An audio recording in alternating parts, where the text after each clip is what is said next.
Hi, I'm Andy Hirsch.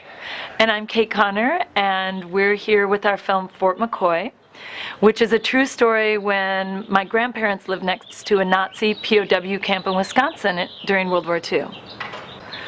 My family told me stories my whole life of when they lived next to the Nazi POW camp, and I am kind of the collector in my family of the history and everything. And one night I was at dinner with a producer friend, and we started swapping family stories, and I told him that one, and he said that should be a film, and it was the first time it dawned on me to make it into a movie.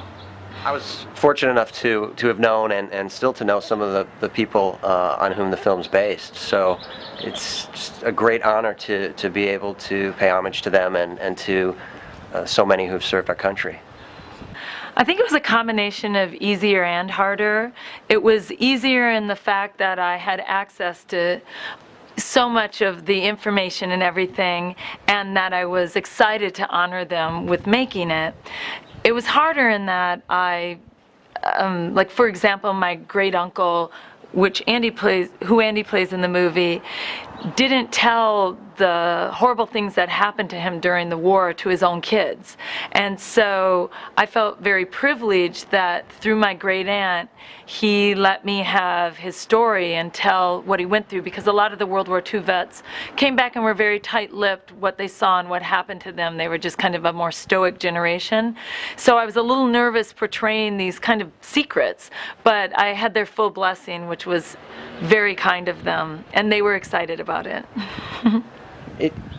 It was incredible to be able to know them and to speak with them about some of the things, although, like Kate said, her great uncle hadn't really spoken about it. So for me, I actually received his blessing to play him, and he actually passed away before we made the film. So that was an incredible responsibility that I felt, that I wanted to do right by him and for Kate. So hopefully I did. And I played my grandmother, who was an amazing woman, and she was a very altruistic and fiery and protective and amazing woman that I was so, happy to get to walk in her shoes a little bit. And then Eric Stoltz played a role based on my grandfather, and my grandfather had passed on before we made the movie, and it was amazing, without even knowing him, how much he captured him in just his sensibility and his quiet fortitude. Eric had me gather everything I could on my grandfather, to read articles about him and everything, and he dove into him in such a beautiful way. I'm so, so grateful. That's a great question. I haven't really thought of it from that angle.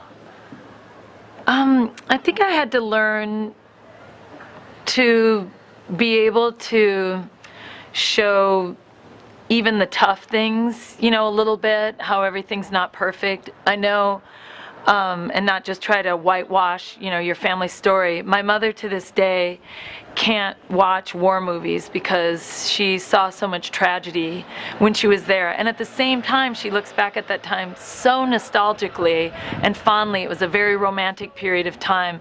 But, she saw so many people suffer and die during the war, and never to return, that she'd become very close with. So I think I learned to be able to just kind of show everything and be able to remove myself a little bit and have to wear the artist hat as well as the historian hat. Yeah, it's a great question. I really cannot. I really don't know at this point. I want to think about that because I don't have a good answer. No comment. Yes, that was a challenge. I'm a stickler about getting everything historically accurate. That's so important to me. So my research was very extensive. Besides reading books and watching things and interviewing people, I also went back to the real Fort McCoy a few times. They gave me access to their library, and I talked to experts and historians there, as well as going out to the surrounding towns whose little local newspapers are still on microfiche, because, you know, they've never been downloaded on the internet. So I researched it to a ridiculous degree and made sure that the detail was correct. Like, for example, we allowed the officers in the German army to wear the uniforms because that was part of the Geneva Convention, that even when they were captured, you know, all those little bitty things, and researching what people said at the time and the idioms and the colloquialisms and things like that. And then at the same time, then artistically keeping track of everything, and down to like the little girl making sure when she curled her hair it was wrapped in rags, because that's how she did it as opposed to curlers. In fact, when my mother first read the script, I, you know, went through it and thought I had it all right, and she had one comment, you know, and it was something so specific and technical, because she used to swing on a swing outside of their little cabin that was between the American Army installation and the POW camp, and I had in the script that it was a tire swing, and she said no, it was a wooden swing. All the tires went to the war effort. There was no rubber, because in the movie, which really happened, Lindsay Fonseca and Andy are on a date, and they get a flat tire and they have to ride on the rim. So I was like, oh, I was horrified that I missed, you know, that detail. So I made it, you know, really made an effort to make sure it was first historically there, and then artistically displayed properly, and then doing justice to all the real people. Next, I'm about to make my next film, which we're raising financing for, which is called Piggy, and it's a comedy with on the background of it is environmental issues about factory farms. And so it's about a valedictorian prom queen who has to save her family farm from a corporate pig factory takeover with the help of her gay best friend. And then Chicago 8.